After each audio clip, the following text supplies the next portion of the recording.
Bonjour à tous, ça fait plaisir de vous retrouver depuis l'année dernière, de retrouver des visages sympathiques. Pour moi, le congrès du SNIA, c'est un peu comme une cousinade finalement. On retrouve les copains, les cousins, la famille proche, la famille lointaine. Et c'est un peu le sens de ce chantier, parce qu'au sein du SNIA, au sein de nos différentes entreprises, euh, il y a des inspecteurs qui animent des courtiers, d'autres des agents, d'autres des CGPI, d'autres des courtiers grossistes.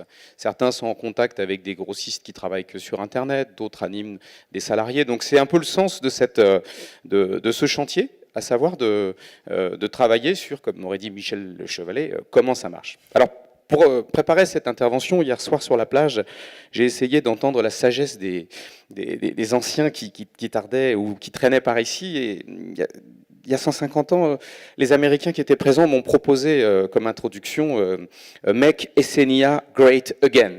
Oula. Mais je ne sais pas pourquoi, ça ne m'a pas beaucoup plu. Hein. Alors j'ai continué à écouter, et là, c'est une voix grecque qui est venue jusqu'à moi, Socrate, qui m'a dit Gnotis Eoton. Oh là, ça faisait longtemps que je n'avais pas fait de grec, et je me suis dit, mais de quoi il parle? Gnotis Eoton, c'est connais-toi soi-même. Donc c'est un peu comme ça qu'on fonctionne au SNIA. Quand on veut éclairer un sujet, eh ben, on va essayer de le cerner en travaillant. Donc ce chantier que j'ai l'honneur de mener m'amène à vous rencontrer des inspecteurs agents, des inspecteurs courtage, pour mieux comprendre comment vous fonctionnez. C'est comme ça qu'on marche au SNIA. Étudier pour comprendre et comprendre pour mieux anticiper. Voilà. Parce que pour bien comprendre ce qu'il y a derrière l'inspection agence et courtage, il faut recentrer le débat. Le débat, c'est les métiers intermédiaires, nos agents, nos courtiers.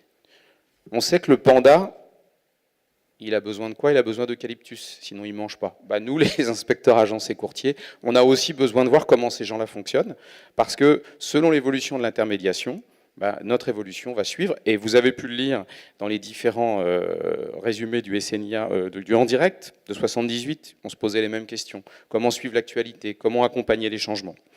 Donc, juste pour le fun, je vais vous expliquer aussi comment on a abordé le sujet à travers différents scénarios, parce que, comme l'a dit Emmanuel tout à l'heure, on vit une période où les changements sont tellement rapides que imaginer qu'il y a un scénario qui est déjà écrit, c'est probablement une erreur. Donc le scénario des dinosaures, ce serait quoi? Ce serait l'apocalypse. Il n'y a plus de besoin d'assurance. D'abord, le scénario dinosaure, quand on en parle, on voit que le Tyrannosaurus rex, c'est ce gros machin, mais on oublie qu'il y a plein de dinosaures qui ont survécu. Donc même s'il y avait un scénario comme ça, on aurait probablement encore notre place. Mais il est relativement peu probable. Le scénario machine à écrire, celui-là, il nous intéresse parce qu'on voit bien que même si on avait sorti des machines les plus modernes possibles, le truc était condamné. Celui-là, il nous parle peut-être plus de saut technologique, c'est-à-dire est-ce qu'à un moment donné, notre outil, notre manière de travailler, donc aussi bien de nos apporteurs que de l'inspection, risque d'être remplacé. Alors on nous cite les GAFA. C'est possible, ces gens-là ont un savoir-faire en matière de blockchain, en matière de gestion des datas qui est vachement important, mais pour l'instant, on a quand même un point clé, c'est la réglementation, qui fait que, en dehors du fait que quand on vend un iPhone, je crois que la marge est de 80%, ce qui est très très loin de nos industries, je ne suis pas sûr que ça les intéresse beaucoup, et puis la réglementation. Comment ça, l'iPhone 8 vient de sortir? Exactement. Donc je pense que c'est une menace potentielle et ce serait complètement absurde de ne pas en tenir compte. Mais je crois qu'on a des vrais arguments à faire valoir. Le dernier, que j'ai appelé le scénario orthographe, il consiste à dire, là aussi celui-là est discutable, puisqu'on voit bien que les règles d'orthographe, elles existent toujours. On essaye de les faire évoluer régulièrement, parce qu'on les trouve trop complexes.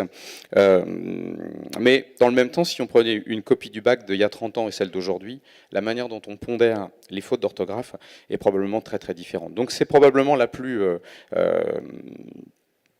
probable, et ça veut dire qu'un peu à l'image de ces évolutions de société, l'inspection agence et courtage et nos apporteurs doivent évoluer et nous les suivre. Donc on va rester actif, c'est un chantier qui est lancé, qui trouvera son évolution en 2018.